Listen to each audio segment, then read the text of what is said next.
ಸಂಚರಣಶೀಲ. ಹೌದೌದು. ಕಿತ್ತಡಿಯ ಕುಲ ತಿಲಕ. ಹೌದು, ಅಡಿಯನ್ನು ಕಿತ್ತು ಕಿತ್ತು ಅಭ್ಯಾಸ ಆಗಿದೆ. ಅಂದ್ರೆ ಪರಿವ್ರಾಜಕ ಊರ್ಲಿಕ್ಕಿಲ್ಲ, ಅದ ಚರಿಸ್ತಾ ಇರಬೇಕಾದ್ರೆ ಮತ್ತೆ ಅಡಿ ಊರುವುದಿಲ್ಲ ಇಲ್ಲ. ಆದ್ರಿಂದ ಅದನ್ನು ಇತ್ತಲ್ಲಿಂದ ಕೀಳ್ತಾ ಬರುವುದೇ ಶೋಭೆ, ಒಳ್ಳೆಯದು. ಪರಿವ್ರಾಜಕ ಹೋದಲ್ಲೆಲ್ಲ ನಮಗೆ ಕೀಳ್ಲಿಕ್ಕೆ ಒಂದು ಸಿಗ್ತದೆ.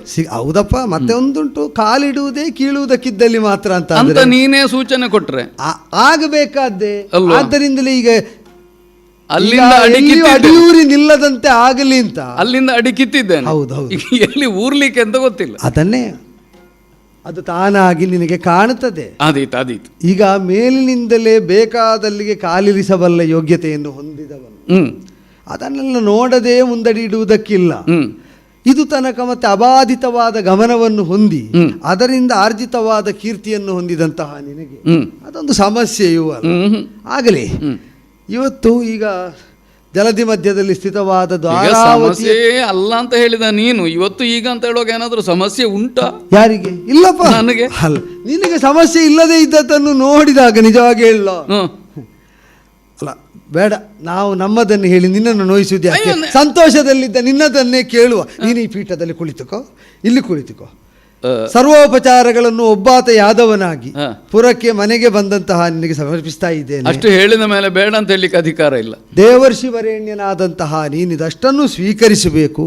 ಮಾತ್ರ ಅಲ್ಲ, ಸಂಸಾರ ದುಃಖದಿಂದ ದಗ್ಧರಾಗ್ತಾ ಇರುವವರ ಮಧ್ಯದಲ್ಲಿ ಸಂಸಾರ ದುಃಖದಿಂದ ಪೀಯೂಷೋಪಮವಾದಂತಹ ಲೋಕವಾರ್ತಾ ಶ್ರವಣವನ್ನು ಮಾಡುವ ಕಾಂಕ್ಷೆ ಹೊಂದಿದ ನನಗೆ ಲೋಕದಲ್ಲಿ ಸುಖಾವಹವಾದದ್ದು ಏನುಂಟು ಹೇಳು ನೋಡುವ.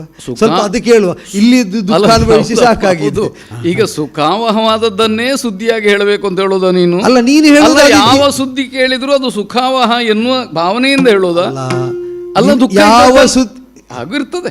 ಹೇಗೆ ಸುಖವಾದ್ದನ್ನೇ ಹೇಳುವಂತಂದ್ರೆ ನಿನಗೇನಾದ್ರೂ ದುಃಖ ಇದ್ರೆ ಅದನ್ನು ಹೇಳಿಕ್ಕೆ ಅನುಕೂಲ ಇಲ್ಲ ಅಂತಲೂ ಆದೀತು. ಅಲ್ಲ, ಈಗ ನಿಜವಾಗಿ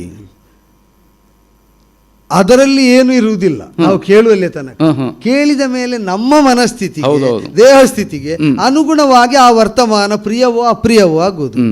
ಯಾವ ವರ್ತಮಾನ ಕೇಳಿದರೂ ಅದು ಪ್ರಿಯವಾಗುವ ಸ್ಥಿತಿಯಲ್ಲಿ ನೀನಿದ್ದಿ.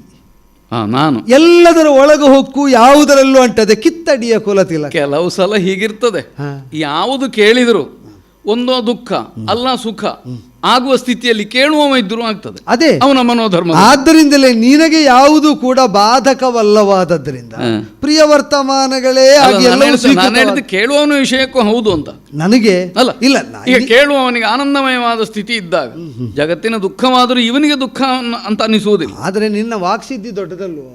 ನೀನೇ ಅನುಗ್ರಹ ಮಾಡಿ ವಾಣಿರಮಣನನ್ನೇ ಪಿತನಾಗಿ ಹೊಂದಿದಂತಹ ನೀನು ಈಗ ಹೇಳಬೇಕಾದ ಮಾತನ್ನು ವಾಗ್ಧಾರೆಯ ಮೂಲಕ ತಲುಪಿಸುವಾಗ ಈಗ ಹೇಗೂ ಸಂತ್ರಸ್ತರಾದವರಿಗೆ ಮತ್ತು ಸಂತ್ರಾಸ ಹೆಚ್ಚಾಗುವಂತೆ ಮಾತಾಡ್ತೀಯ ನೀನು. ಅಲ್ಲ, ಅಜ್ಜ ಮೊಮ್ಮಕ್ಕಳಲ್ಲಿ ಮಾತಾಡುವ ಹಾಗೆ. ವಾಣಿರಮಣನಿಗೆ ಅಪ್ಪ ಅಲ್ವ ನೀನು? ನಾನು ಅವನಿಗೆ ಮಗ ಅಲ್ವ? ಹಾಗಿರುವಾಗ ನಾನು ಎಷ್ಟಿದ್ರು ನಿನ್ನಿಂದ ಸಣ್ಣವನೇ. ನಾವೀಗ ಮುಳುಗಿದ ಸ್ಥಿತಿಯಲ್ಲಿದ್ದೇವೆ. ಹೌದಾ? ನೀನೀಗ ತೇಲುವ ಪಥದಲ್ಲಿ ನಾವೆಲ್ಲ ಅಗ್ರಗಮನನಾಗಿಯೇ ನಾವೆಲ್ಲ ಮುಳುಗಿದ್ದಾಗ ನೀನು ತೇಲ್ತಾ ಇದ್ದೆ. ಈಗ ಅಲ್ಲಿದ್ದಾಗ ನಾನು ನನ್ನ ಕಷ್ಟ ಹೇಳಿಕೊಳ್ಳಿಲ್ಲಲ್ಲ. ಇಲ್ಲ, ಇರಲಿಲ್ಲ. ಈಗ ಕಷ್ಟದ ತಾಣದಲ್ಲಿ ನೆಲೆಯಾದಂತಹ ನಾನು ಇಷ್ಟದ ನೀನು ಬಂದ ಕಾಲದಲ್ಲಿ ಇಷ್ಟ ವರ್ತಮಾನವನ್ನು ಕೇಳುವ ಅಪೇಕ್ಷೆಯಿಂದ ಹೇಳಿದ್ದು. ನಿನ್ನ ಸುಖ ವರ್ತಮಾನವಾದರೂ ತಿಳಿಯುವ ಅಂತ ವರ್ತಮಾನ ಬೇಕು. ಹೌದು, ನಿನಗೆ. ಹೌದು, ನೀನು ದೊಡ್ಡವ ಅಂತ ಹೇಳಿದೆ ನಾನು. ಇಲ್ಲಿಗೆ ಬರೇ ದೊಡ್ಡವನ ನೀನು? ಬಹಳ ದೊಡ್ಡವಲ್ಲೋ ಸ್ವಾಮಿ. ವಿಶ್ವನಾಟಕ ಸೂತ್ರ ದಯವಿರಿಸು, ನಮ್ಮ ಮೇಲೆ ದಯವಿರಿಸು.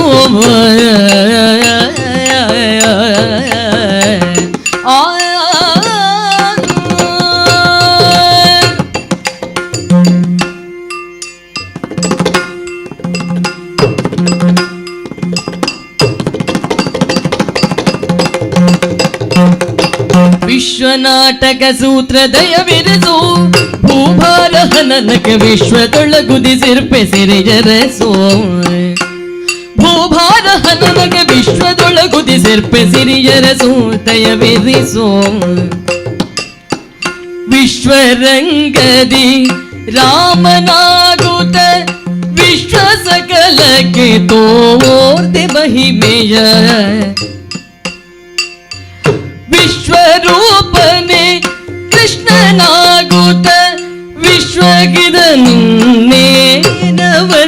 ವರ್ಣಿಪೇ ವಿಶ್ವರಂಗದಿ ರಾಮನಾಗುತ್ತ ವಿಶ್ವ ಸಕಲಕ್ಕೆ ತೋರ್ತೆ ಮಹಿಮೆಯ ವಿಶ್ವರೂಪನೆ ಕೃಷ್ಣನಾಗುತ್ತ ವಿಶ್ವಗಿದ ನಿನ್ನೇನ ವರ್ಣಿಪೇ ವಿಶ್ವ ನಾಟಕ ಸೂತ್ರ ದಯವಿರಿಸು ಭೂಭಾರ ಹನನಗ ವಿಶ್ವದೊಳಗುದಿ ಸಿರ್ಪೆ ಸೆರೆಯ ರಸು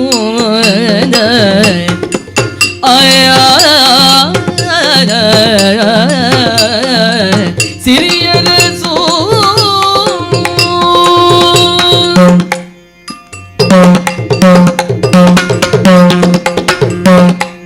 ಅಖಿಲಾಂಡ ಕೋಟಿ ಬ್ರಹ್ಮಾಂಡ ನಾಯಕನೆನಿಸಿಕೊಂಡವ, ಬಹಳ ದೊಡ್ಡವ ಅಂತ ನಾನು ಹೇಳಬೇಕು ಅಂತಿಲ್ಲ. ಆಗ ಅನಿಸಿಕೊಂಡವ ದೊಡ್ಡವನೇ ನೀನು ಅಲ್ಲ ಅಂತ ಹೇಳ್ತೀಯ. ನಾನು ಅದೇ ನೀನು ಹೇಳಿದೆ ಯಾವುದನ್ನ ಅಲ್ಲ ಅಂತ ಹೇಳಲಿಕ್ಕುಂಟು. ಆ ಧೈರ್ಯದಿಂದ ನಾನು ಕೆಲವು ಸಲ ಏನಾದ್ರೂ ಹೇಳಿಬಿಡ್ತೇನೆ. ನೀನು ಹೇಳಿದ್ದು ಏನಾದ್ರೂ ಆಗಿರುವುದಿಲ್ಲ, ಅದು ಏನಾದ್ರೂ ಆಗಿರ್ತದೆ ಅಂತ. ಅದು ಆಗಬೇಕು ಅಂತ ನಿನಗಿರುವುದರಿಂದ ನಿನ್ನ ಹೇಳಿಸುವುದು. ಕೇಳುವ ಚೋದ್ಯ ಏನು ಅಂತಂದ್ರೆ, ನೀನು ವಾಸುದೇವ, ಎಲ್ಲ ಜೀವರಾಶಿಗಳಲ್ಲಿಯೂ ನೀನಿದ್ದಿ ಅಲ್ಲ. ಹಾಗೆ ಅಂತ ಇದೆಲ್ಲ ಇರುವುದು ಎಲ್ಲಿ ಅಂತ ಕೇಳಿದ್ರೆ ಅದು ನಿನ್ನೊಳಗಿರುವುದು. ನಿನ್ನ ಒಡಲಿನಿಂದ ಹೊರಗೆ ಬಂದ ಈ ಬ್ರಹ್ಮಾಂಡದಲ್ಲಿ ನೀನು ಸೇರಿಕೊಂಡಿದ್ದಿ. ಒಳ ಹೊರಗು ನಾನೇ, ಎಲ್ಲ ನೀನೆ. ನೀ ಕೇಳುವುದು ನನ್ನಲ್ಲಿ ಜಗತ್ತಿನ ವರ್ತಮಾನ ಏನು ನಾರದ? ನಿನ್ನ ವರ್ತಮಾನವನ್ನು ನೀನು ನನ್ನಲ್ಲಿ ಕೇಳೋದ? ಆಯ್ತಪ್ಪ ಕೇಳು, ನಾವು ಹೇಳಬಾರದು ಅಂತಿಲ್ಲ. ನಾವು ನಿನಗೆ ಗೊತ್ತಿಲ್ಲದನ್ನೊಂದು ಹೇಳಲಿಕ್ಕೆ ಸಾಧ್ಯವ?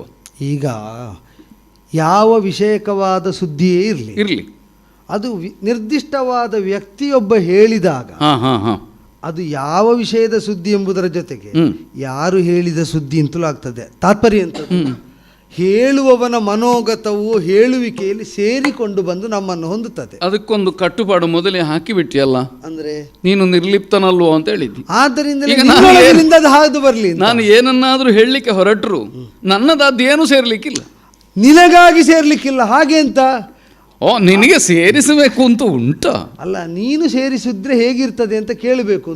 ಯಾಕೆ ಅಂದ್ರೆ ತನಗಾಗಿ ಏನನ್ನೂ ಅಪೇಕ್ಷಿಸದ ನೀನು ಹೌದು ಯಾವುದರಲ್ಲಾದ್ರೂ ಏನನ್ನಾದ್ರೂ ಮಾಡಿದರೆ, ಏನನ್ನಾದ್ರೂ ಸೇರಿಸಿದ್ರೆ ಅದರಲ್ಲಿ ಯಾರ ಅಪೇಕ್ಷೆಗೆ? ಅದು ಯಾರ ಸ್ವಾರ್ಥಕ್ಕೆ? ಪರಹಿತವನ್ನೇ ಸ್ವಾರ್ಥವಾಗಿ ಹೊಂದಿದವನು ಈಗ ಲೋಕದ ವರ್ತಮಾನವನ್ನಾಗು ಹೋಗನ್ನು ಹೇಗೆ ಗ್ರಹಿಸಿದ್ದಾನೆ ಅಂತ. ಲೋಕದಲ್ಲಿ ಎರಡೇ ವರ್ತಮಾನ ನಮಗೆ, ಒಂದು ಭೂತ ಮತ್ತೊಂದು ವರ್ತಮಾನ. ಇದೆರಡು ಸೇರಿದರೆ ಭವಿತವ್ಯ ಅಂತ ಎಣಿಸಿ ನಾವು ಅದನ್ನು ಗ್ರಹಿಸ್ತೇವೆ. ಒಂದು ಕಳೆದ ಯುಗದಲ್ಲಿ ವೈಕುಂಠದಿಂದ ಇಳಿದು ದಶರಥ ಕೌಸಲ್ಯರಿಗೆ ಪುತ್ರನಾಗಿ ಉದಿಸಿ ಜಗತ್ತಿಗೆ ಕ್ಷೇಮವನ್ನು ಕಲ್ಪಿಸುವಲ್ಲಿ ಕಾರಣಸ್ಥಾನದಲ್ಲಿ ನಿಂತ ಮಹಾಮಹಿಮ ಶ್ರೀರಾಮಚಂದ್ರಮ. ಇವತ್ತು ರಾಮಾಯಣ ಶ್ರವಣದ ಯೋಗವ ಅಂತ ನನ್ನ ಕಥೆ ಅಲ್ಲ, ನೀನು ಹೇಳಿದ್ದೆ ನಾರದ ಮುನಿಪತಿ, ನೀನು ಹೇಳಿದ್ದಕ್ಕಲ್ಲ. ನನಗೆ ಇವತ್ತು ನೀನು ಹೇಳುದು ಎರಡನೇವರ. ನನಗೆ ಸಮಾಧಾನ ಏನು ಗೊತ್ತುಂಟ, ಅದು ಯೋಗ ಅಂತ ತಗೊಳ್ತೀಯಲ್ಲ. ರಾಮಾಯಣ ಅಲ್ವೋ, ನಾರದ ಬೇರೆ. ಕೆಲವು ಸಲ ಕೂಡ ಯೋಗವೇ, ಕೆಲವು ಸಲ ವಿಪರೀತ ಆದ್ರೆ ಅದು ರೋಗ ಅಂತ ಆಗ್ತದೆ. ರಾಮಾಯಣದ ಒಟ್ಟಿಗೆ ಹಾಗಿಲ್ಲ. ಯಾಕಿಲ್ಲ? ನೀನೇ ನಾಯಕನಾದ್ರಿಂದ ನನ್ನ ಬಗ್ಗೆ ಹೇಳು ಅಂತ ಅಂದ್ರೆ ನೀನು ಹೇಳಿದ್ದು. ವಿಶ್ವದ ಬಗ್ಗೆ ಹೇಳು ಅಂದರೆ ನೀನೇ ವಿಶ್ವ. ಹಾಗೆ ಹೇಳುವಾಗ ರಾಮಾಯಣ ಪಾರಾಯಣದ ಯೋಗ ಅಂತ ಕೇಳಿದರೆ ನಿನ್ನ ಕಥೆಯನ್ನು ನೀನೇ ಕೇಳಬೇಕು. ನಾನು ಹೇಳಿದ್ದು ನೀನು ಹೇಳಿದ್ದಕ್ಕೆ ಅದು ಕೆಲವೊಮ್ಮೆ ಏನಾಗ್ತದೆ ಅಂದರೆ ಅದ್ಯಪೂರ್ವದಲ್ಲಿ ನಡೆದ ಘಟನೆಗೂ ನೀನು ಹೇಳಿದ್ದಕ್ಕೂ ನಿನಗೆ ಗೊತ್ತಿಲ್ಲದ ಹಾಗೆ ಒಂದು ಹೊಂದಿಕೆ ಆಗಿಬಿಡ್ತದೆ. ಆದರೂ ಇರಬಹುದು, ನೀನು ಕೇಳಿದ್ರಿಂದ ಆಗಲೇಬೇಕು, ಆದೀತು ಅಂತ ತಿಳಿಯುವ. ಅದು ಒಂದು ಕಥನ. ಕೇಳ್ತಾ ಕೇಳ್ತಾ ನಿತ್ಯವೂ ಹೊಸದಾಗಿ ಅದಕ್ಕೆ ಇನ್ನೆಂಥದೋ ಒಂದು ಭಾವ ಸೇರಿ ನಮ್ಮದೂ ಸೇರಿಕೊಂಡು ಏನೋ ಆಗತಕ್ಕ ವಿಶೇಷವಾದ್ದನ್ನು ಜಗತ್ತಿಡೀ ಆಸ್ವಾದಿಸ್ತಾ ಉಂಟು. ಅದರಲ್ಲಿ ಒಂದು ವಿಶೇಷ ಏನು, ಯಾವುದನ್ನು ಉಳಿದ ಸಾಮಾನ್ಯರಿಗೆ ಸಾಧ್ಯವಾಗದೇ ಇದ್ದ ಏಕಪತ್ನಿ ವ್ರತಸ್ಥನಾದಂತಹ ರಾಮಚಂದ್ರ ಒಬ್ಬೊಬ್ಬೊಬ್ಬ ಏನು ವಿಶೇಷ ಯೋಗ್ಯತೆ ಅಂತ ಕೊಂಡಾಡುವ ಕಥೆ. ಇನ್ನೊಂದು ಕಥೆ ಉಂಟು. ಕಥೆ ಅಂತಂದ್ರೆ ಇವತ್ತಿನದ್ದೇ. ವಸುದೇವ ದೇವಕಿಯರ ಗರ್ಭಾಂಬುಧಿಯಲ್ಲಿ ಉದಿಸಿ ಬಂದ ನವಚಂದ್ರನಂತೆ ಉದಿಸಿ ಬಂದ ಆ ಸಾಗರಕ್ಕೂ ಈ ಜೀವನ ಸಾಗರದಲ್ಲಿರುವ ಜೀವರಿಗೂ ಆನಂದವನ್ನು ಕೊಡತಕ್ಕ ಕೃಷ್ಣ. ಒಂದು ರಾಮನ ಕಥೆ, ಇನ್ನೊಂದು ಕೃಷ್ಣ ಚರಿತೆ. ಅಂತೂ ರಾಮಕೃಷ್ಣ ಚರಿತೆ. ರಾಮಕೃಷ್ಣ ಚರಿತೆ. ಇದರಲ್ಲಿ ಅದಕ್ಕಿಂತ ವಿರೋಧ ಯಾವುದರಲ್ಲಿ? ಇದರಲ್ಲಿ, ಈ ಕಥೆಯಲ್ಲಿ. ಅದರಲ್ಲಿ ರಾಮನಿಗೆ ಒಬ್ಬಳೇ ಪತ್ನಿಯಾಗಿ ಏಕಪತ್ನಿ ವ್ರತಸ್ಥನಾಗಿ ಇದು ಎಷ್ಟು 16,000 8 ಆಗ್ಲಿ ಅಲ್ಲ ಆಗಲಿ ಆಗಿದೆ. ಅಲ್ಲ ಆಗ್ಲಿ ಅಂದ್ರೆ ಹಾಗಲ್ಲ, ನನಗೆ ಆದದ್ದಕ್ಕಾಗ್ಲಿ ಅಂದದ್ದಲ್ಲ. ಈಗ ಪರಿವ್ರಾಜಕನಾಗಿ ಅಷ್ಟನ್ನು ಲೆಕ್ಕ ಇಟ್ಟೆ ನೋಡು. ಹೇಳ್ತಾರಲ್ಲ ಅದೇ ನಾವು ಸುದ್ದಿ ಸಂಗ್ರಹಕ್ಕೆ ಹೋಗುವಾಗ ಯಾರು ಏನೆಲ್ಲ ಹೇಳ್ತಾರೆ. ಇದು ನೀನು ಗಮನಿಸಿ ಹೇಳಿದ್ದಲ್ಲ, ಅಲ್ಲ ಹೇಳು, ಸುದ್ದಿಯನ್ನು ಮಾತ್ರ ಗಮನಿಸಿ ಹೇಳಿದ್ದು. ಕೇಳಿ ಹೇಳಿದ್ದು. ನಾನು ಇನ್ನ ವಿಷಯದಲ್ಲಿ ಕೇಳಿದ್ರು ಸತ್ಯ ಸರಿ ನೋಡಬೇಕು ಅಂತಿಲ್ಲ. ಯಾಕಂದ್ರೆ ಭಗವಂತನಲ್ಲಿ ನಿಮಗೆಲ್ಲ ಶ್ರುತಿಯೇ ಪ್ರಮಾಣ ಅಲ್ವ? ಹೌದು, ನಮಗೆ ಕೇಳುವುದೆಲ್ಲ ಶ್ರುತಿ ಅಲ್ಲದೆ ಇದ್ದದ್ದು ನಮಗೆ ಕೇಳ್ತದ. ಮತ್ತೆ ಶ್ರುತಿ ಬಿಟ್ಟವರನ್ನು ನೀನೇ ಇರ್ಲಿಕ್ಕೆ ಬಿಡುವುದಿಲ್ಲ. ಅಲ್ಲಿಗೆ ಕೃಷ್ಣ ಚರಿತೆ ಎಂಬುದು ಹೀಗೂ, ರಾಮಚರಿತೆ ಎಂಬುದು ಹಾಗೂ. ಇದು ಜಗತ್ತಿನ ವಿಷಯ. ಇದನ್ನು ಬಿಟ್ರೆ ಇನ್ನೊಂದಿಲ್ಲ ಹೇಳಲಿಕ್ಕೆ. ಆದ್ರಿಂದ ನಿನ್ನ ಕುರಿತಾಗಿ ನೀನೇ ಕೇಳೋದು. ಹೇಳು ನಾರದ, ಹೇಳಬೇಕು ಅಂತ ನಿನಗುಂಟು. ಆದ್ದರಿಂದ ನಿನ್ನಲ್ಲಿ ಒಂದು ಭಿನ್ನ ಉಂಟು ನನಗೆ. ಏನು? ದಯವಿರಿಸು. ಅದ್ಯಾಕೆ ಕೈಯನ್ನು ಮುಗಳಾಗಿಸು? ಯಾಕಂದ್ರೆ ನಿನಗೆ ಎಂತ ಬೇಕು ಅಂತ ನಮಗೆ ಗೊತ್ತಾಗೋದಿಲ್ಲ. ನಿನ್ನ ಇಬ್ಬರು ತಾಯಂದಿರಿಗೆ ಗೊತ್ತಾಗ್ತಿತ್ತು ಅಂತ ಹೇಳಲಿಕ್ಕೆ ಮೊದಲೇ. ನಮಗಷ್ಟು ಯೋಗ್ಯತೆ ಉಂಟು ಸ್ವಾಮಿ. ನಿಜವಾಗಿ ಹೇಳ, ನನಗೆ ಹೆಂಡತಿ ಬೇಕು, ಅದಕ್ಕೆ ನೀನು ಬೇಕು. ಇದು ನನಗೆ ಹೊಸ ಹೊರೆ ಹೊರಿಸುವುದೀಗ. ಮುನಿಪತಿ ಮಾಡಲಿಲ್ಲ ಅದನ್ನು. ಮುನಿಪತಿಯೇ ಪೇಳುವುದೇನೋ ಭಯ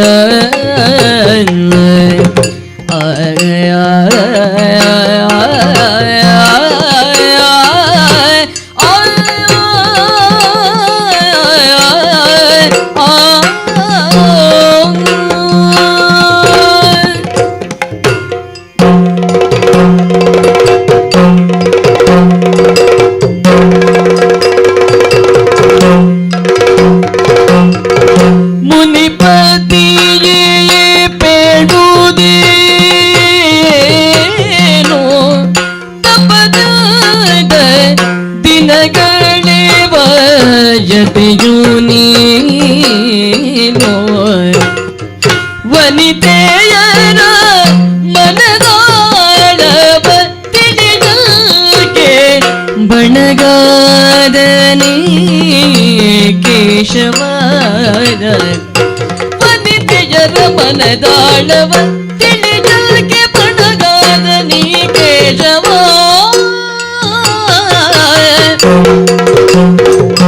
ಮಾಧವನ ಕಷ್ಟಗಳನ್ನು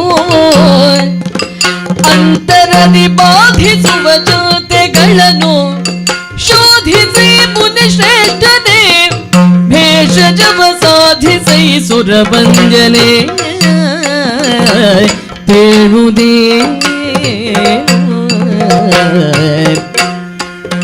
ಮುನಿಪತಿಯ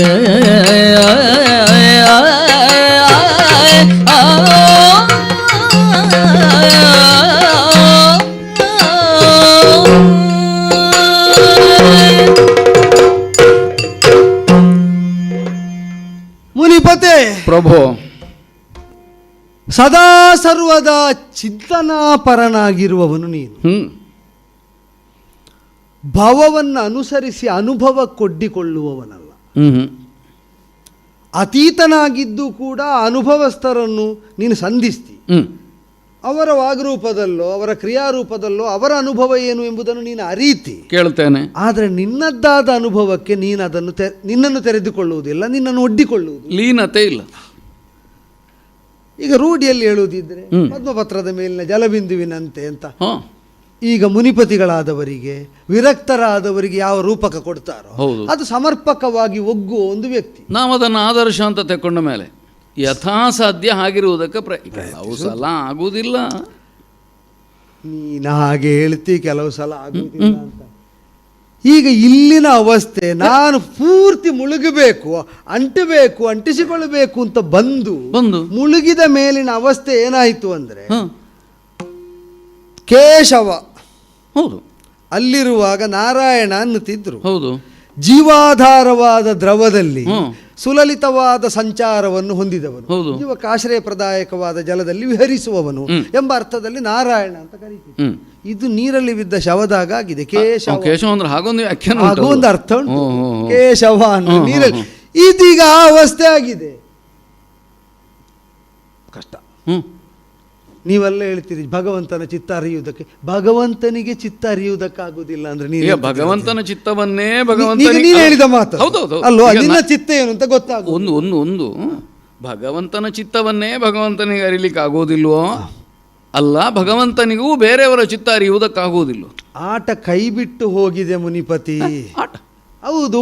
ಈಗ ಅದೇನಂದ್ರೆ ನಿರ್ದೇಶಕ ಸ್ಥಾನ ಅದು ಮೇಲೆ ಅಲ್ವಾ ಸ್ಥಾನ, ಅಲ್ಲಿ ನಿಯಮನ ಮಾಡಿ ನಿರ್ದೇಶನ ಕೊಟ್ಟು ಪಾತ್ರವಾಗಿ ಇಳಿದ ಮೇಲೆ ಇಲ್ಲಿ ಸ್ವತಂತ್ರತೆಯಿಂದಲೇ ಪಾತ್ರಗಳು ವ್ಯವಹರಿಸುವುದಲ್ವಾ. ಹೌದು. ಇಲ್ಲಿ ಮಧ್ಯದಲ್ಲಿ ನಾನೊಬ್ಬ ನಿರ್ದೇಶಕ ಅಂತ ಕಾಣಿಸಿಕೊಂಡು ರಸಾಭಾಸ ಮಾಡ್ಲಿಕ್ಕೆ ಉಂಟಾ? ಈಗ ನಟರೇ ಈಗ ನಿರ್ದೇಶಕ ಮಧ್ಯದಲ್ಲಿ ಒಳಸರಿದು ಎಲ್ಲಿಯೋ ಸೂಚನೆ ಕೊಟ್ಟು ಬರುವುದು ಬೇರೆ, ಅದು ಕತೆಗೆ ಭಂಗವೂ ಬರಬಾರದು. ಹೌದೌದು. ಆಗ ಮೊದಲೇ ಇರ್ತದೆ ನೀನು ಇಲ್ಲಿಂದ ಹೀಗೆ ಮಾಡು ಅಂತ ಅಲ್ಲ, ಅದು ಹೇಳಲಿಕ್ಕೆ ಇದು ಅವಧಿ ಅಂತ ಇರ್ತದೆ. ಅದು ಪೂರ್ವ ನಿರ್ದೇಶಾನುಸಾರವಾಗಿ ಇರ್ತದೆ. ನಾನು ಒಳಗೆ ಬಂದಾಗ ಸೂಚನೆ ಕೊಡ್ತೇನೆ, ಹಾಗೆ ಮುಂದೆ ಹೋಗುವ ಅಂತ. ಇದಲ್ಲ. ಮತ್ತೆ ರಂಗದಲ್ಲಿ ನಿರತರಾಗಿರುವಾಗಲೇ ನಿರ್ದೇಶನದ ಸೂತ್ರವನ್ನು ಛೇದಿಸಿದಂತೆ ಪಾತ್ರಗಳು ವರ್ತಿಸುವುದಕ್ಕೆ ತೊಡಗಿದರೆ ಇಲ್ಲಿದ್ದ ನಟನು ಒಳಗಿದ್ದ ನಿರ್ದೇಶನು ಬೆರಗುವಡಿತಾನೆ. ಈಗ ಬೇರೆ ಹೊಸ ನಿರ್ದೇಶಕರಾಗಲಿಕ್ಕೆ ನಟರು ಹೊರಟ್ರ ಸ್ವಯಂ ನಿರ್ದೇಶಕರಾಗ್ತಾ ಇದ್ದಾರೆ. ಅವರಿಗಾದ್ರೂ ಅಡ್ಡಿ ಇಲ್ಲ, ಉಳಿದವರಿಗೂ ನಿರ್ದೇಶನ ಮಾಡಿದರೆ ಅವರಿಗಾದ್ರೂ ಅಡ್ಡಿ ಉಂಟು. ಅವರಿಗೆ ಯಾವುದು ನಿರ್ದೇಶನ ಮಾಡಬಾರದು ಆ ಭಾವ ನಿರ್ದೇಶಿಸುವುದಕ್ಕೆ ತೊಡಗಿ. ಅಂದ್ರೆ ನಿರ್ದೇಶಕನಿಗೆ ಇವರೇ ನಿರ್ದೇಶನ ಕೊಡುವುದಾ? ಈಗ ನೀನು ಬಂದದ್ದು ಯಾವ ಯಾವ ಭಾವದಿಂದ? ನಾನು ನೀನು ಹೇಳಿದ್ದೆ ಅಂತ ಅಲ್ಲ, ಇಲ್ಲಿಗೆಲ್ಲ ಹೇಳಿದ್ದು ನಾನು. ಈಗ ಬ್ರಹ್ಮೋದ್ಭವನು ನೀನು, ಹೌದಾ? ಹೌದು. ಅವನೊಳಗಿರುವ ಭಾವ ಯಾವುದು? ಯಾವುದು? ರಾಜಸ. ಈಗ ಅವನು ಯಾವುದರ ದಿಷ್ಟಾತ್ರವಾಗಿದ್ದಾನೋ, ಯಾವುದನ್ನು ಲೋಕದಲ್ಲಿ ಅವನು ಈಗ ಅವ ನಿಯಂತ್ರಿಸುವ ಆ ಭಾವ ನಿನಗೆ ವಿಪರಿಣಾಮ ಮಾಡಿದ ಇವತ್ತಿನ ತನಕ. ನೋಡು, ರಾಜಸಕ್ಕೆ ಅಧಿಪತಿ ಎನಿಸಿದ ಬ್ರಹ್ಮನ ಸಂಕಲ್ಪದಿಂದ ಹೊರಗೊಗೆದರು ಸಾತ್ವಿಕತೆ ಮೇಳೈಸಿದಂತೆ ನೀನಿದ್ದಿ. ಅಲ್ಲ, ಹಾಗೆ ಇರಬೇಕು ಎಂಬುದೇ ಇರಬೇಕು ಅಲ್ವಾ? ಸರಿ. ಈಗ ನನ್ನನ್ನು ನೀವೆಲ್ಲ ಕರಿ ಎಷ್ಟು ಶ್ರೀಮಂತ ಆದರು. ನೀನು ಹೇಳಿದ ಹಾಗೆ ರಂಗದ ಮೇಲೆ ಬಂದು ಭಿಕ್ಷುಕನಾಗಿ ನಟಿಸುವಾಗ ಶ್ರೀಮಂತಿಗೆ ಆತಂಕ ಮಾಡ್ಲಿಕ್ಕಿಲ್ಲ. ಇಲ್ಲ, ಅದು ನೆನಪು ಆಗಬಾರ್ದು. ಇಲ್ಲ, ನೆನಪಾದ್ರೆ ಎಲ್ಲಿಯೋ ನಮ್ಮ ಪ್ರವೃತ್ತಿಯಲ್ಲಿ ಕಂಡು ಬಿಡ್ತದೆ. ಹೌದೌದು. ಈಗ ಇಲ್ಲಿ ಈಗ ಕ್ಷೀರವಾರಿಧಿ ಶಯನ ಇಲ್ಲಿ ಬಂದ ಮೇಲೆ ದ್ವಾರಕಾವಾಸಿ ಅಂತಲ್ಲೇ ಹೇಳುವಾಗ ಹೌದು ಮಾಧವ ಅಂತ ನೀವು ಕರೀತೀರಿ. ಹೌದು. ಈಗ ಇಲ್ಲಿರುವಾಗ ನನ್ನನ್ನು ಸಾತ್ವಿಕ ಮೂರ್ತಿ ಅಂತ ಗುರುತಿಸುವುದಲ್ವ? ಅಲ್ಲ, ನೀನು ಎಲ್ಲಿದ್ರು ಅದುವೇ ನನ್ನ ಒಳಗಿದ್ದದ್ದರಲ್ಲಿ ಅಥವಾ ನನ್ನ ಒಳಗಿದ್ದದ್ದೇ ಹೊರಗೆ ಕಾಣುವಾಗ ಅದು ರಾಜಸ ಭೂಯಿಷ್ಠವಾಗಿದ್ದರೆ, ರಾಜಸವೋ ತಮಸ್ಸೋ ಆದರೆ ಈಗ ಹೇಗೆ ಆಭಾಸ ಅಂತ. ಈಗ ರಾಜಸ ಆಗ್ಲಿಕ್ಕಿಲ್ಲ ಎಂಬುದು ನಮಗೆ ವಿಶ್ವಾಸ. ಹೌದು. ಅಲ್ಲ, ಮತ್ತೆ ವ್ಯಾಪಕವಾಗಿ ನೋಡಿದ್ರೆ ಎಲ್ಲ ನಿನ್ನಿಂದಲೇ ಅದಲ್ಲ. ನೀ ಹೇಳುವುದು ಇಲ್ಲಿ ನಿರ್ದಿಷ್ಟ. ಹೌದು, ಆಗ್ಲಿಕ್ಕಿಲ್ಲ ಅಂದ್ರೆ ಈಗ ನಾನು ಸುಳ್ಳು ಹೇಳ್ತೇನೆ? ನಿನ್ನ ಮೇಲೆ ದೋಷಾರೋಪ ಅಲ್ಲ. ಇಲ್ಲ, ಈಗ ಸತಿಯಳ ಮನಸ್ಸನ್ನು ಅರಿಯುವುದಕ್ಕಾಗದ ಸ್ಥಿತಿ ಬಂದರೆ, ಹೇಗೆ ಸತಿಯಳ ಮನಸ್ಸನ್ನು ಅರಿಯುವುದಕ್ಕಾಗದ ಸ್ಥಿತಿ ಬಂದರೆ ಅಂದ್ರೆ ನಾನು ಎಂತದ್ದು ಹೇಳುದು ನಿನಗೆ? ಈಗ ನೀನು ಬಂದು ಎರಡು ಹೇಳಿದೆಯಲ್ಲ, ರಾಮಕೃಷ್ಣ ಆದರ್ಶ ಅಂತ. ಅದು ನೀವು ನಿಜವಾಗಿ ಲೋಕದಲ್ಲಿ ಕೇಳಿದ್ದನ್ನಾಧರಿಸಿ ಹೊಗಳಿಕೆ ಮಾಡೋದು. ಹೌದು. ನಮಗೆ ಇವತ್ತಿನ ಮನೆಯ ಅನುಭವ ನಮ್ಮದೇ ಅಲ್ವೋ? ಅದನ್ನು ಅನುಭವಿಸಿ ಬಂದು ಇಲ್ಲಿ ಕುಳಿತಿರುವಾಗ ನೀನು ಬಂದು ಹೇಳಿದ್ದು ಹೊಗಳಿಕೆ ಆದರೂ ನಮಗೆ ವಿಡಂಬನೆ ಹಾಗೆ ಕಾಣ್ತದೆ. ಅಂದ್ರೆ ನಮ್ಮ ಅನುಭವ ಅದನ್ನು ತಿರುಗಿಸಿ ನಮ್ಮ ಅನುಭವ ನಿನ್ನ ಮಾತನ್ನು ಅರ್ಥ ಮಾಡಿಸಿ ನಾವು ನಿನ್ನೆ ಅದು ಮಾತಾಡುದು. ಇದು ಇವತ್ತಿನ ಅನುಭವಕ್ಕೆ ಸಂಗತವಾಯಿತು ನಿನ್ನ ಮಾತು. ಹೌದು.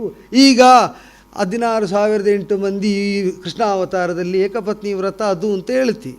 ಇದು ಆದೀತು ಅಂತ ಹೊರಟದ್ದು.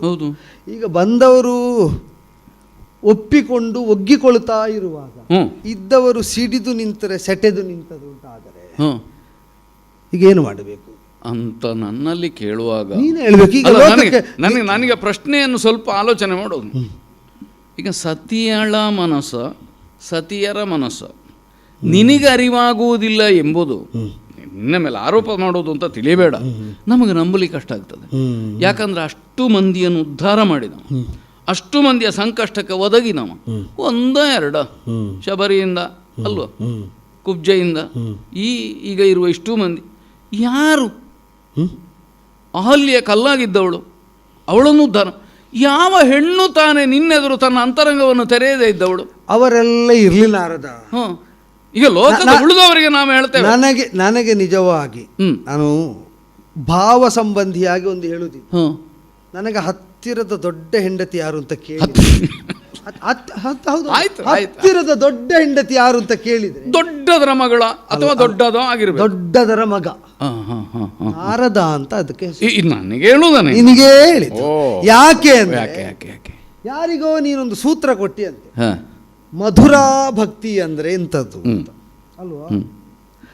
ಜೀವರುಗಳೆಲ್ಲ ಹೆಣ್ಣಾಗಿ ದೇವನೊಬ್ಬನೇ ಗಂಡಾಗಿ ಆ ಜೀವ ದೇವನನ್ನು ಸಂಗಮಿಸುವುದನ್ನೇ ಕಾತರಿಸ್ತಾ ಅಲ್ವಾ ನೀನು ಗೋಕುಲದಲ್ಲಿ ನಾಟಕ ಮಾಡಿ ತೋರಿಸಿದ್ದು. ಸರಿ, ಈ ಸೂತ್ರವನ್ನೇ ಅಲ್ವಾ ನೀನು ಲೋಕಕ್ಕೆ ಬಿತ್ತರಿಸಿದ್ದು. ಹೌದು, ನೀನೆ ಬಿತ್ತರಿಸುವ ಪ್ರೇರಣೆ ಬಿತ್ತರಿಸಿದ್ದೆ. ಮಧುರಾ ಭಕ್ತಿ ಹೀಗೆ ಅಂತ ಹೇಳಿ ಜೀವರೆಲ್ಲ ಸ್ತ್ರೀಭಾವವನ್ನು ಹೊಂದಿದ ಸತಿಯರು ಇವನೊಬ್ಬನೇ ಪುರುಷ ಅಂತ ಹೇಳಿದಾಗ ಈಗ ಅವರಿಗೆ ನಾವೆಲ್ಲ ಏನು ಆಗಬೇಕು ನೀವೆಲ್ಲ ಅಂತ ಹೇಳಿದವ, ನೀನಾಗದಿರ್ತೀಯ? ಅಲ್ಲ, ನಾನು ಆಗಿಯೇ ಇದ್ದೆ. ಆದ್ದರಿಂದ ಈಗ ದೇವನಿಗೆ ಭಕ್ತರಿಗಿಂತ ಹತ್ತಿರ ಯಾರಿಲ್ಲಲ್ಲ, ಇರ್ಲಿಕ್ಕಿಲ್ಲ ಅಂತ. ಹತ್ತಿರದ ಹೆಂಡತಿ ನಡುವೆ ಇನ್ನೊಬ್ಬ ಬರಲೂಬಾರದು ಅಲ್ಲ, ಹತ್ತಿರದ ಹೆಂಡತಿ ಅಂತದ್ದು ಅದಕ್ಕೆ. ಬ್ರಹ್ಮನ ಮಗನಿಗಿಂತ ದೊಡ್ಡದಾದಂತಹ ಹೆಂಡತಿ ಇರ್ಲಿಕ್ಕಿಲ್ವಲ್ಲ. ಈಗ ಸೃಷ್ಟಿಯಲ್ಲಿ ಬ್ರಹ್ಮನ ಕಂಠದಿಂದೊಗೆದಂತಹ ಅಂತಂದ್ರೆ ದೊಡ್ಡದು. ಆದ್ದರಿಂದ ಹತ್ತಿರದ ನನ್ನ ದೊಡ್ಡ ಹೆಂಡತಿ ನಾರದ. ಒಂದು ಸಮಾಧಾನ ಆಯ್ತು. ಎಂಥದ್ದು? ಇನ್ನು ಎಲ್ಲ ಹೆಂಡತಿಯರ ಮನಸ್ಸು ನಿನಗೆ ಗೊತ್ತಿಲ್ಲದೆ ಇರಬಹುದು, ಈ ಹೆಂಡತಿಯ ಮನಸ್ಸು ಸರಿಯಾಗಿ ಗೊತ್ತುಂಟಲ್ಲ. ಈಗ ನನಗೆ ಸಮಾಧಾನ ಏನು ಗೊತ್ತೋ, ಏನು? ಯಾವ ಹೆಂಡತಿ ಬೇಕಾದರೂ ತಿರುಗಿ ಹೆಂಡತಿಯರ ಮನಸ್ಸು ಹೇಗಿರಬೇಕು ಅಂತ ತಿಳಿದವ ಒಬ್ಬ ಇದ್ದಾನಲ್ಲ. ಗೊತ್ತಾಯ್ತಪ್ಪ, ನನ್ನ ಹಾಗೆ ಅವರ ಮನಸ್ಸು ಇರಬೇಕು ಅಂತ ನೀನು ತಿಳಿದಿದ್ದಿ. ನೀನು ಅದನ್ನು ಬೋಧಿಸಿದ್ದಿ. ಹೌದು, ಮುಗ್ಧರಿಗೆ ಹೇಳಿದ್ದಿ. ಪ್ರಾಜ್ಞರಿಗೆ ಅದನ್ನು ಮನವರಿಕೆ ಮಾಡಿಸಿಕೊಡಬಲ್ಲೆಯ? ಅಗತ್ಯ ಉಂಟು. ಅಂದ್ರೆ ಗೋಪರಿಂದ ತೊಡಗಿ ಅಲ್ಲ, ಅಗತ್ಯ ಉಂಟು. ಈ ಪ್ರಾಜ್ಞರಿಗೆ ಅಗತ್ಯ ಉಂಟು ಅಲ್ಲ. ಅವರು ಪ್ರಕೃಷ್ಟವಾದ ಜ್ಞಾನ ಅಂತ ಯಾವುದನ್ನು ತಿಳಿದಿದ್ದಾರೆ ಎಂಬುದರ ಮೇಲೆ ಅವಲಂಬಿತ. ಇದು ಗೊತ್ತಿಲ್ಲದೆ ಇರಬಹುದು. ಅವರು ತಿಳಿದದ್ದೇ ಪ್ರಾಜ್ಞತೆ ಅಂತ ಅವರಲ್ಲಿ ಇದ್ದೀತು. ಹಾಗೆ ಇಷ್ಟರವರೆಗೆ ಗೊತ್ತಿದ್ಯೋತ್ತು ಮರ್ತದ್ದ ಅಲ್ಲ, ಗೊತ್ತೇ ಇಲ್ವಾ? ಕೆಲವು ಮರ್ತು ಹೋದರೆ ನೆನಪಿಸಬಹುದು. ಎಷ್ಟು ಮಂದಿಗೆ ಸ್ವಸ್ವರೂಪ ಜ್ಞಾನ ಇಲ್ಲದವರಿದ್ದಾರೆ. ನಮ್ಮಲ್ಲಿ ಇದ್ದೇ ಅಂತಲೂ ಗೊತ್ತಿಲ್ಲ, ನಮ್ಮಲ್ಲಿ ಇಲ್ಲ ಅಂತಲೂ ಗೊತ್ತಿರುವುದಿಲ್ಲ. ನಾವು ಹೇಗಿದ್ದೇವೆ ಅಂತ ನಮಗೆ ಇನ್ನೊಬ್ರು ಹೇಳದಿದ್ರೆ ತಿಳಿಯಲಿಕ್ಕಾಗದ ಅಸಹಾಯಕತೆಯಿಂದ ನರಳುವ ಲೋಕ ಅಲ್ವೋ ನಾರದ. ಹೌದು, ಆದರೆ ನಿನ್ನೆವರೆಗಿಂತದ್ದೇನು ಇಲ್ಲದೇ ಇದ್ದದ್ದು. ಅದು ನೋಡಿ, ಅದೆಲ್ಲ ಯೋಗ ಅನ್ನೋದದ್ದು. ನೀನು ಬರುವ ಯೋಗ ಇನ್ನು ಮಾತಾಡ್ಲಿಕ್ಕಿಲ್ಲ. ಯಾಕಿಲ್ಲ? ನೀನೇ ಇನ್ನೊಂದಕ್ಕೆ ಶರಣಾಗುವ ಸ್ಥಿತಿಯನ್ನು ತೋರಿಸ್ತಾ ಇದ್ದಿ ಅಂತಂದ್ರೆ ಇದು ಒಟ್ಟು ನಮ್ಮ ಹೆಗಲ ಮೇಲೆ ಭಾರ ಹೆಚ್ಚಾಯಿತು. ಅಮ್ಮನ ಗಂಡ ಅಂತ ನೀವೆಲ್ಲ ಹೇಳುದು. ಹೌದು, ಮಾಧವ. ಹೌದು ಅಲ್ವಾ? ಹೌದು. ಲೋಕದ ತಾಯಿಯಾಗಿ ಯಾರಿದ್ದಾಳೋ ಅವರಿಗೆ ಪತಿ ಎನಿಸಿ ಪಾಲಿಸುವವನು. ನಾನು ಯಾವುದನ್ನು ಪಾಲಿಸಬೇಕು ಅಂತ ನೀವು ಹೇಳಿದ್ದೀರಿ. ನಾ ಪಾಲಿಸಬೇಕಾದದ್ದೆಲ್ಲ ಪಾಲನಾಯೋಗ್ಯವಾಗಿ ನನಗೊದಗುವಂತೆ ಮಾಧವನ ಆರಾಧಕರಾದ ನೀವು ಮಾಡಬೇಡುವ ಮಕ್ಕಳಾಗಿ. ಅಲ್ಲ, ನಾ ಕೇಳುವುದು, ದನ ಹಾಯ್ಲಿಕ್ಕೆ ತೊಡಗಿತಾ? ದನ ಹಾಯ್ಲಿಕ್ಕೆ ತೊಡಗಿತಾ? ದನ ಆದರೆ ಹಾಯ್ಲಿಕ್ಕೆ ಅದು ನಮ್ಮ ಹಟ್ಟಿಯದ್ದೇ ಆದ್ರೆ ನಮಗೆ ಚಿಂತೆ ಇಲ್ಲ. ಈಗ ದನ ನಮ್ಮದೇ ಅಲ್ಲ ಅಂತ ಹೇಳಿದ್ರೆ ಅದನ್ನು ಮುಟ್ಲಿಕ್ಕೆ ಒದ್ಯಾಕೆ ಅಂತ ಕೇಳಲಿಕ್ಕಿಲ್ಲ. ನಮ್ಮದೇ ಅಲ್ಲ. ಈಗ ನಮಗೆ ಹಾಯುವುದಿದ್ದರು, ಅದು ಏನು ಮಾಡುವುದು ಒದೆಯುವುದಿದ್ರು ಅದನ್ನು ನಿಯಂತ್ರಣಾಧೀನತೆಗೆ ತೆಗೆದುಕೊಳ್ಬೇಕಾದ್ರೆ ನಮ್ಮದು ಎಂಬ ಭಾವ ಬೇಕು. ಹೌದಲ್ಲ, ನಾನು ಕೇಳಿದ್ದು ಸ್ವಲ್ಪ ದೊಡ್ಡದಾಯ್ತೋ ಏನೋ ನನ್ನ ಯೋಗ್ಯತೆಗೆ. ಆದರೂ ದನ ಅಂತಂದ್ರೆ ಯಾವುದನ್ನು ನಾವು ಹೇಳ್ತೇವೋ ಅದಕ್ಕೆ ಸಂಬಂಧಿಯಾಗಿ ಏನಾದರೂ ವಕ್ರತೆಯೋ ಅಂತ ಯಾಕೆ ನಮಗೆ ತಿಳಿಲಿಬೇಕಲ್ಲ. ಈಗ ಹಟ್ಟಿಯಲ್ಲಿ ವ್ಯಾಘ್ರ ಇಲ್ಲ. ಹಟ್ಟಿಯಲ್ಲಿ ವ್ಯಾಘ್ರ ಇದ್ರದನ್ನು ಹಟ್ಟಿ ಅಂತ ಅದೆಲ್ಲ ದನಗಳೇ ಹೆಚ್ಚಂದ್ರೆ ಅಟ್ಟಿ ಅಂತ ಹೇಳಿ. ಹೌದು, ದನ ಅದು ಕೆಲವೊಮ್ಮೆ ಅನಗತ್ಯ ಭಾರ ಬೆಳೆದರೆ, ಅದು ದನದಲ್ಲಿ ಅನಗತ್ಯ ಬಾಲ ಬೆಳೆದರೆ ಉದ್ದ ಬಾಲದ ದನ ಅಂತ ಆಗ್ಲಿಕ್ಕಿಲ್ಲ, ದನಕ್ಕಿಂತ ಉದ್ದ ಬಾಲ ಅಂತ. ದನಕ್ಕೆ ಬರಬಾರದಲ್ಲಿ ಬಾಲ ಅಂತ ಆಗ್ತದೆ, ಬರಬಾರದಲ್ಲಿ ಕೊಂಬು ಬಂದಿತ್ತು. ಅದನ್ನು ಈಗ ಅದನ್ನು ಸ್ವರೂಪ ಸಮನ್ವಯ ಮಾಡಬೇಕು ನಾರದ ಅಲ್ವಾ? ಹೌದು. ದನಕ್ಕೆ ಎಲ್ಲಿ ಬಾಲ ಇರಬೇಕು ಅಲ್ಲಿ ಎಷ್ಟಿರಬೇಕು ಅಷ್ಟೇ ಇರಬೇಕು. ಅದು ಹೇಗೆ ಹಾಲು ಕೊಡಬೇಕು ಹಾಗೆಯೇ ಕೊಡಬೇಕು. ಅದು ಹೇಗೆ ಪೂಜ್ಯವಾಗಬೇಕು ಹಾಗೆಯೇ ಪೂಜನೀಯವಾಗಿರಬೇಕು. ಉಳಿದದ್ದನ್ನೆಲ್ಲ ಅರ್ಥ ಮಾಡಿಕೊಳ್ಳಬಹುದು. ನೀನು ಹೀಗೆ ಹೇಳುವಾಗ ನೀನು ಹೀಗೆ ಹೇಳುವಾಗ ಅಯ್ಯೋ ಅಯ್ಯೋ ಕಣ್ಣ ಚಲನದಿ ಧರಣಿ ಚರಿಪುದು, ಕಣ್ಣ ಚಲನದಿ ಧರಣಿ ಚರಿಪುದು, ನಿನ್ನ ಮಾ